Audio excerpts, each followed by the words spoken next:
اب دیکھیں کہ دین کا علم حاصل کرنے کے لیے جو لوگ جاتے ہیں، اخلاص کے لیے اپنے آپ کو دین کے لیے وقف کرتے ہیں، تو ان کا مقصود یہ نہیں ہوتا کہ وہ اس سے دنیا کمائیں گے، بلکہ وہ صرف دین کی سربلندی کے لیے اپنے آپ کو یعنی قربان کر دیتے ہیں، وقف کر دیتے ہیں، قربانی کرتے ہیں، اثار کرتے ہیں۔ تو دوسروں کے سامنے ہاتھ پھیلانا چونکہ عزت نفس اور خودداری کے خلاف ہے، تو جس طرح حدیث میں بھی آتا ہے کہ جس کے پاس اتنا مال ہو جو اس کی کفایت کرتا ہو، لیکن اس کے باوجود وہ اگر لوگوں سے سوال کرتا ہے تو قیامت والے دن اس کے چہرے پر جو ہے وہ زخم ہوں گے۔ اس کو یعنی چاروں حدیث کی کتابوں نے روایت کیا ہے، امام ترمذی نے بھی، اور بخاری اور مسلم کی روایت ہے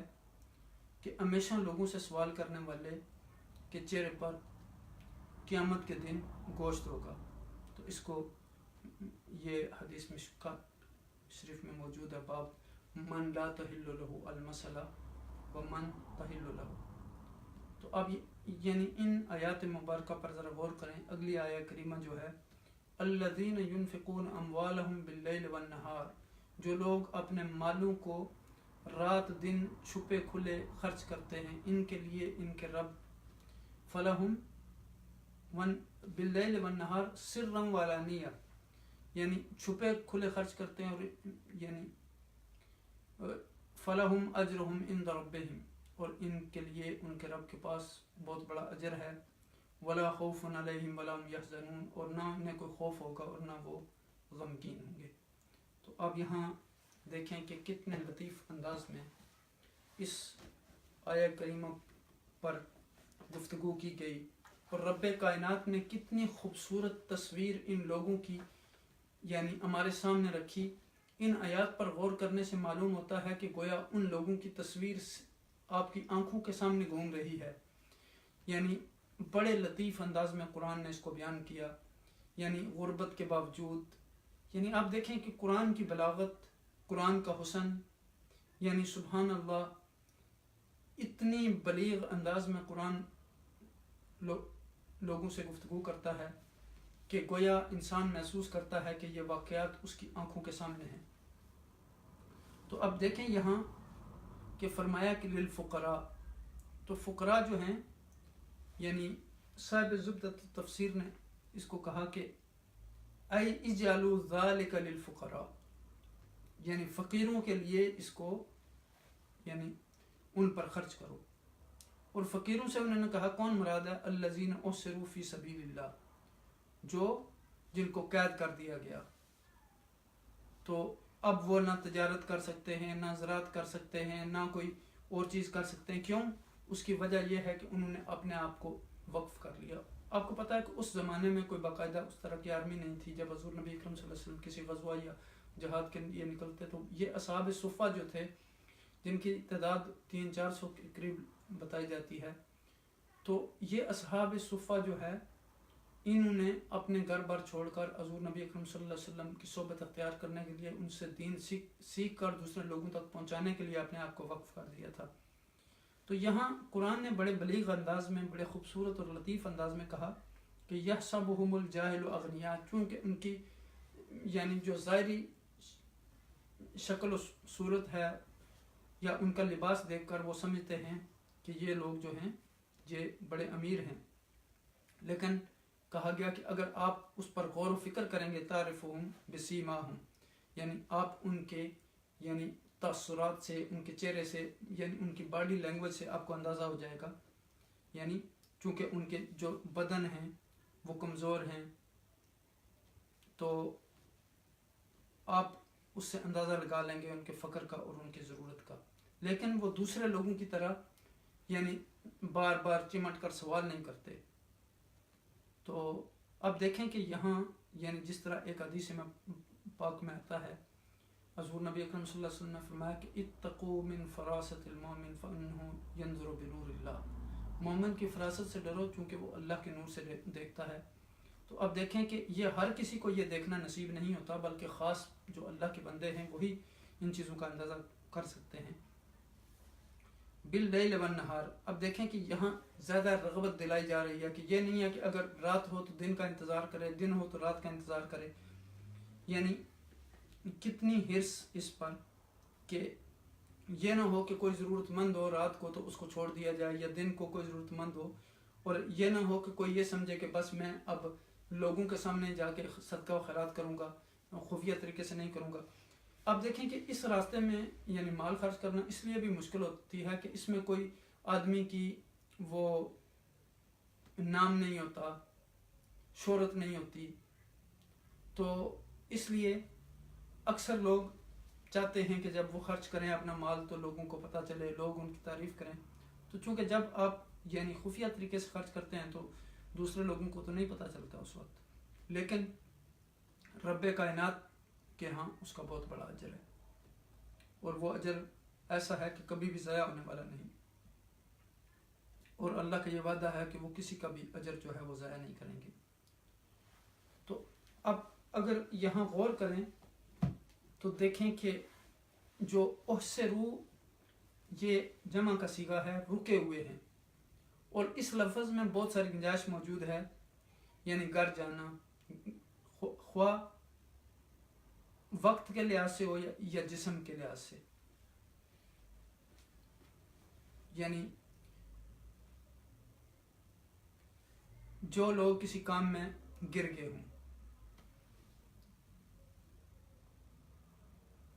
اور اب وہ آزادی سے اپنی روزی نہیں کما سکتے, اللہ کے راستے میں لگے ہوئے ہیں, علم حاصل کرنے میں مشغول ہیں, جہاد میں مشغول ہیں, اللہ کے دین کی سربلندی کے لیے مشغول ہیں. تو اغنیا جو ہے یہ لفظ غنی سے بنا ہے, یعنی غنا سے, اور اس کا واحد غنی ہے, یعنی وہ جس کے پاس حاجت سے زیادہ مال موجود ہو. تو اب دیکھیں کہ حضرت صلی اللہ علیہ وسلم کے نشین صحابہ اصحاب صفہ نے گھر بار چھوڑ کر حضرت صلی اللہ علیہ وسلم کی صحبت اختیار کر لی تھی, اور وہ علم دین کو حاصل کرنے میں لگ گئے. تو اسی طرح کچھ اصحاب جو تھے وہ دوسرے لوگوں کے ساتھ جہاد میں مصروف تھے. تو یہ نیک لوگ جو تھے وہ کسی سے سوال نہیں کرتے تھے, تو ان کے بارے میں یہاں حکم دیا گیا. اور اب دیکھیں کہ خوف کا لفظ ہم اردو زبان میں بھی استعمال کرتے ہیں جس کا معنی ڈر ہے, اور یہ عام طور پر انہی عربی معنی میں اردو میں بھی استعمال ہوتا ہے. لیکن جیسے میں نے شروع میں عرض کیا کہ خوف مستقبل کے سلسلہ میں ہوتا ہے, اور یہ حزنون کا جو لفظ ہے, حزن اس کا مادہ ہے جس کے معنی غم و علم ہے. حزن ہمیشہ ماضی کے سلسلے میں ہوتا ہے, مثلا انسان پر جب کوئی ایسا تکلیف دہ حادثہ گزرتا ہے, کوئی نقصان ہو جاتا ہے, کوئی اس کو تنگی اور مصیبت آتی ہے, تو اس پہ ہمیشہ انسان جو ہے اس پر رنج ہوتا ہے, ملال ہوتا ہے, غم ہوتا ہے, بار بار اس پہ انسان افسردہ ہوتا ہے. تو اللہ سبحانہ و تعالیٰ نے یہاں فرمایا کہ ان لوگوں کو نہ غم ہوگا نہ خوف ہوگا, اللہ کے ہاں ان کا بہت بڑا اجر ہے, چاہے وہ صبح کو صدقہ کریں, شام کو کریں, پوشیدہ طریقے سے کریں, اعلانیہ طریقے سے کریں. اور آپ دیکھیں کہ ایک محاورہ بھی ہے کہ دا دنیا 70 در آخرت, یعنی اللہ تعالیٰ نے اپنے کلام میں وعدہ فرمایا کہ تمہیں پورا پورا اجر دیا جائے گا اور تم پر ہرگز ظلم نہ کیا جائے گا. تو ایسے لوگوں کی زندگی جو ہے اس میں نہ غم ہو ماضی کا ہوگا اور نہ خوف ہوگا مستقبل کا کہ مجھے کھانا نہیں ملے گا یا میرے رزق میں کمی آ جائے گی اللہ کے راستے میں خرچ کرنے سے. چونکہ شیطان ہم نے پیچھے پڑھا تھا کہ وہ لوگوں کو ڈراتا ہے کہ اگر آپ نے اللہ کے راستے میں مال خرچ کیا تو پھر آپ اپنے لیے کیا بچے گا آپ کے لیے. تو اب یہاں دیکھیں کہ اس آیہ کریمہ میں جو حضور نبی اکرم صلی اللہ علیہ وسلم کے مبارک زمانہ میں 300 یا 400 کے قریب ایسے مہاجر تھے جو تاریخ میں اصحاب صفہ کے نام سے جانے جاتے ہیں. یہ خوش نصیب حضرات مسجد نبوی شریف میں جو ہے وہ رہائش پذیر تھے اور دین کے ہر کام کے لیے ہمہ وقت جو ہے وہ تیار رہتے تھے. اگر آقا دو جہاں نبی اکرم صلی اللہ علیہ وسلم جنگ کا اعلان فرماتے تو وہ شریک ہوتے, امن کا زمانہ ہوتا تو یہ دین کا علم حاصل کرتے اور دوسروں تک پہنچاتے, دینی خدمت میں اس قدر مصروف رہتے کہ انہیں اپنے معاش کی فرصت ہی نہ ملتی, لیکن فقر و تنگ دستی کے باوجود کسی سے سوال نہیں کرتے تھے, کسی کے آگے ہاتھ نہیں پھیلاتے تھے, جیسے گزرتی وہ صبر و شکر سے گزار دیتے. اور اللہ تعالیٰ نے اس آیہ کریمہ کے ذریعے مسلمانوں کی توجہ ان حضرات کی طرف مبذول کروائی کہ بہترین مصرف جو ہیں آپ کے صدقہ کا وہ یہ لوگ ہیں. تو اب دیکھیں کہ اس زمانے میں بھی جو لوگ اسکالرز اپنے آپ کو وقف کر دیتے ہیں دین کے لیے، جو طلباء دین کے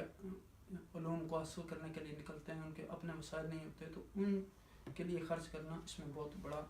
اجر ہے. تو اب دیکھیں یہاں کہ یعنی اس باب میں امام ابن کثیر رحمۃ اللہ علیہ نے بہت ساری روایات نقل کی ہیں. یعنی آپ نے ایک روایت نقل کی ہے کہ ایک شخص نے قصد کیا کہ آج رات میں صدقہ دوں گا، تو وہ لے کر نکلا اور چپکے سے ایک عورت کو دے کر چلا آیا. صبح لوگوں میں باتیں ہونے لگی کہ آج رات کو کوئی شخص آیا اور وہ ایک بدکار عورت کو صدقہ دے گیا. اس نے بھی سنا اور خدا کا شکر ادا کیا. پھر اپنے جی میں کہا کہ آج رات پھر صدقہ کروں گا. پھر دوسرے دن جب صدقہ کرنے گیا تو ایک شخص کو دے کے آ گیا. صبح سنتا ہے کہ لوگوں میں چرچا ہو رہا ہے کہ آج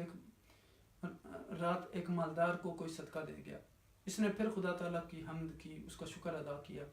اور کہا کہ تیسرے دن پھر صدقہ دینے کا ارادہ کیا. تیسرے دن آیا تو پھر صدقہ دے کے جب آیا تو معلوم ہوا کہ وہ چور تھا. تو کہنے لگا خدایا تیری تعریف ہے. تو زانیہ عورت کے یعنی دیے جانے پر بھی، مالدار شخص کو دیے جانے پر بھی اور چور کے دیے جانے پر بھی. تو کہتے ہیں خواب میں اس نے فرشتے کو دیکھا اور کہہ رہا ہے کہ آپ کے تینوں صدقے جو ہیں اللہ سبحانہ تعالیٰ نے قبول کر لیے، اور شاید بدکار عورت جو ہے مال پا کر اپنی آرام کاری سے رک جائے، اور شاید مالدار کو عبرت حاصل ہو جائے اور وہ بھی اللہ کے راستے میں اپنا مال خرچ کرے، اور جو چور ہے شاید اس کو یہ اللہ تعالیٰ توفیق دے دیں کہ وہ یعنی اس کے بعد چوری چھوڑ دے. تو اب دیکھیں کہ ان لوگوں کے بارے میں جس طرح آیا ہے کہ یہ ضرب فی الارض، تو اس دوسری جگہوں پہ بھی جس طرح وَإِن ضَرَبْتُمْ فِي الْأَرْضِ أَوْ يَضْرِبُونَ فِي الْأَرْضِ کے الفاظ آئے ہیں. تو اب دیکھیں کہ یہاں یہ بڑی پیاری ایک لطیف انداز میں خوبصورت تصویر بھی پیش کی گئی ہے کہ سیماہم فی وجوہہم، ان کی نشانیاں ان کے چہروں پر ہیں. اور فرمایا وَلَتَعْرِفَنَّهُمْ فِي لَحْنِ الْقَوْلِ، ان کے لب و لہجہ سے تم انہیں پہچان لو گے. اور سنن کی ایک حدیث میں جیسے میں نے ابھی بیان کی آپ کے سامنے، اس کو امام ابن کثیر نے بھی نقل کیا ہے، اتقوا من فراست المومن فإنه ينظر بنور اللہ، کے مومن کی دنائی سے بچو، وہ اللہ کے نور سے دیکھتا ہے. تو اب یہاں دیکھیں کہ ان لوگوں کی یہ صفت بیان کی گئی ہے کہ لا يسألون الناس الحافا، یعنی یہ چمٹ کے لوگوں سے بار بار سوال جیسے بیکاریوں کا انداز ہوتا ہے، وہ انداز ان لوگوں کا نہیں ہے. چونکہ یہ معاشرے کے عام غریب اور فقیر اور یتیم ان لوگوں کی طرح نہیں ہے، بلکہ یہ تو وہ لوگ ہیں جنہوں نے یہ سب چیزیں چھوڑ کے اپنے آپ کو اللہ کے راستے میں وقف کیا. اب دیکھیں یہاں کہ یعنی جب انسان کے اندر اللہ سبحانہ وتعالیٰ کے دیدار کی طلب اور شوق پیدا ہو جاتا ہے تو پھر وہ مال کی پرواہ نہیں کرتا. تو یعنی آپ دیکھیں کہ یہ لوگ اپنے کام میں مشغولیت کی وجہ سے، مصروفیت کی وجہ سے، یعنی علم میں یا جہاد میں یا حضور کی صحبت میں ان کو اتنی فرصت نہیں تھی. گویا سمجھیں کہ آج کے لوگ جس طرح ہاسٹل میں رہتے ہیں اسی طرح یہ ہاسٹل میں رہتے تھے. لیکن آج تو لوگوں کے پاس سورسز ہیں، اپنے کاموں کے لیے جاتے ہیں، وہ رہتے ہیں، اپنے پاس سے خرچ بھی کر لیتے ہیں، لیکن ان کے پاس کچھ نہیں تھا. یہ صرف اللہ سبحانہ تعالیٰ کی خاطر انہیں سب کچھ، اپنا گھر بار کاروبار سب کچھ چھوڑ دیا تھا. اور یہ اس کے علاوہ بھی مدینے میں بہت سے لوگ تھے جو حضور نبی اکرم صلی اللہ علیہ وسلم سے علم سیکھتے تھے، لیکن بعض دوسرے کبار صحابہ جو ہیں وہ بعض اپنی مصروفیات کی بنا پر یہ نہیں سیکھ سکتے تھے. تو اب دیکھیں کہ کوئی بھی کام کرنے کے لیے، یعنی اب دیکھیں کہ سیدنا ابوبکر صدیق رضی اللہ تعالیٰ عنہ کے بے شمار کارنامے ہیں، لیکن سب سے زیادہ وہ حضور نبی اکرم صلی اللہ علیہ وسلم کے ساتھ رہے، ابتدا سے لے کر انتہا تک، آغاز سے لے کر انجام اختتام تک، شروع سے لے کر آخر تک. لیکن اس کے باوجود یعنی وہ دوسری مشغولیات کی وجہ سے یعنی علم میں ان کا وہ حصہ نہیں جو سیدنا حضرت ابو ہریرہ رضی اللہ تعالیٰ عنہ کا ہے. یعنی حالانکہ حضرت ابو ہریرہ رضی اللہ تعالیٰ عنہ بہت بعد میں اسلام لائے، لیکن جب انہوں نے اسلام قبول کیا تو آقا دو جہاں نبی اکرم صلی اللہ علیہ وسلم کی بارگاہ میں حاضر ہوئے اور پھر اپنے آپ کو وقف کر دیا اور ساری چیزوں کو یعنی بلا دیا اور کوئی دوسرا کام نہیں کرتے تھے. یہی وجہ ہے کہ انہوں نے 5000 کے قریب حدیثیں یاد کی. جب ان سے لوگ پوچھتے تھے کہ اتنا حدیثوں کا ذخیرہ آپ نے کیسے یاد کر لیا، تو وہ کہتے تھے کہ جب دوسرے لوگ کھیتی باڑی میں مشغول تھے، کاروبار میں مشغول تھے، اس وقت میں حضور نبی اکرم صلی اللہ علیہ وسلم کی حدیثیں جمع کرتا تھا. تو اسی وجہ سے حدیث کے علم میں ان سے آگے کوئی نہیں بڑھ سکا. یعنی انہوں نے یعنی یہ بہت بڑی قربانی، یعنی ان کے علاوہ بھی بہت سارے صحابہ تھے.